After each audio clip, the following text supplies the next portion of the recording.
Claire de Viemings, coach pour adultes, autiste Asperger, et puis aussi coach de vie. C'est la dernière vidéo sur Octobre Rose.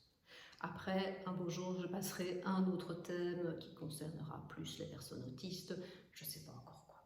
Donc, eh bien, on a fait tout le parcours de la personne qui a eu un cancer du sein.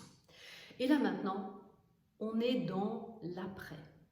Donc, dans la reconstruction et puis dans l'après. L'après étant déjà, même quand on prend son traitement hormonal et que chaque jour c'est compliqué avec le traitement hormonal. Hein. Alors, la reconstruction, vous pouvez décider de faire une reconstruction mammaire. Il y a plusieurs techniques. Il y a deux techniques qui sont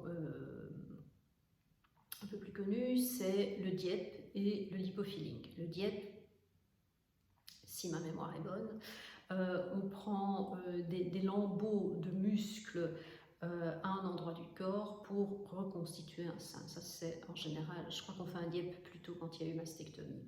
Quand il y a eu tumorectomie, donc quand on a juste retiré la partie cancéreuse, on va peut-être vous proposer ce qu'on appelle un lipofilling.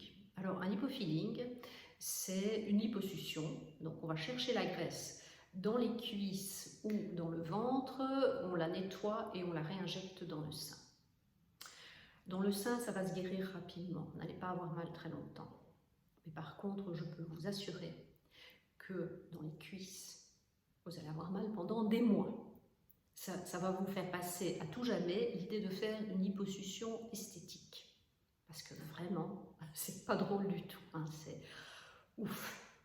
Vous allez porter des bas de contention pendant un bon bout de temps avec cette affaire-là. Donc, mais bon, après ça, vous allez avoir un sein qui, si votre chirurgien esthétique est un perfectionniste, vous allez avoir un sein qui ressemble quand même très fort à l'autre.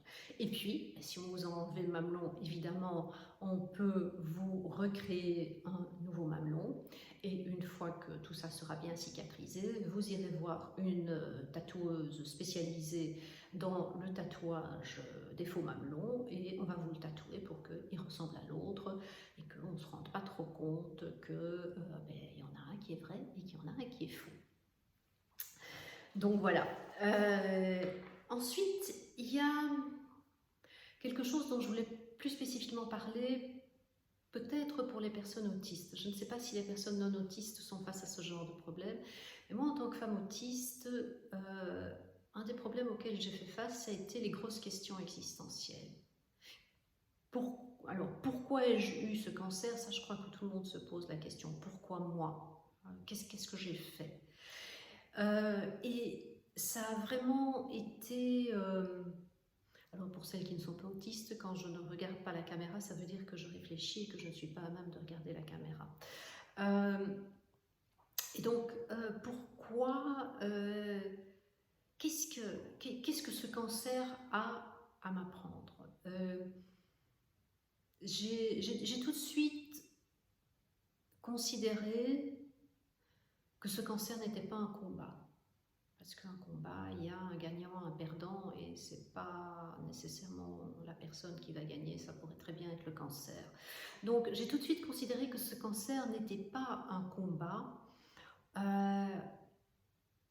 et que s'il m'était arrivé, c'est qu'il avait quelque chose à m'apprendre.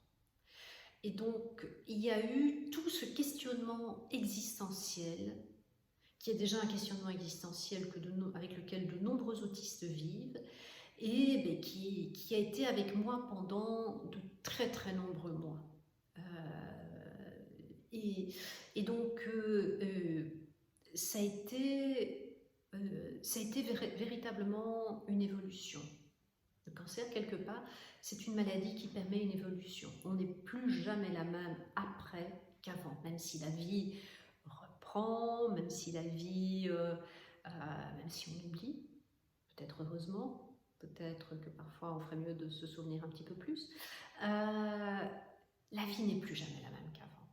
Il y a eu une rupture, on a eu une deuxième ou une seconde vie qui nous a été offerte par les soignants. Donc ça, pour moi, ça fait partie aussi de cette reconstruction. Ensuite, évidemment, vous pourriez avoir besoin de coaching pendant cette période, vous pourriez avoir besoin d'en parler.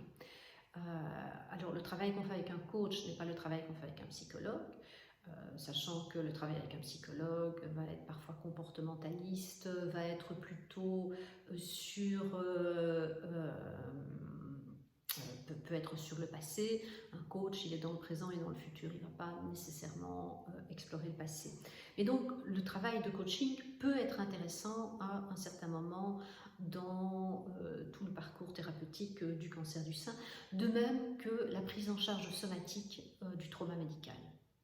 Parce que effectivement, il y a ce risque de trauma, vu qu'on vit quand même des choses qui ne font pas partie de la normalité.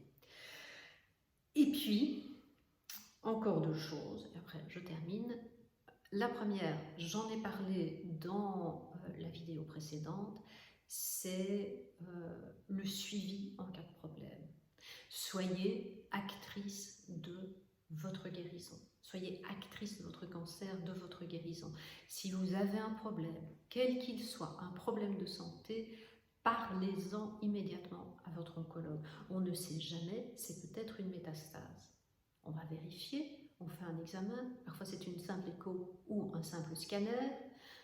C'est vite fait, c'est pas invasif, et s'il y a un problème, on le détecte et on peut agir. Si vous ne faites pas vérifier, quand on le détectera, ça pourrait être bien tard.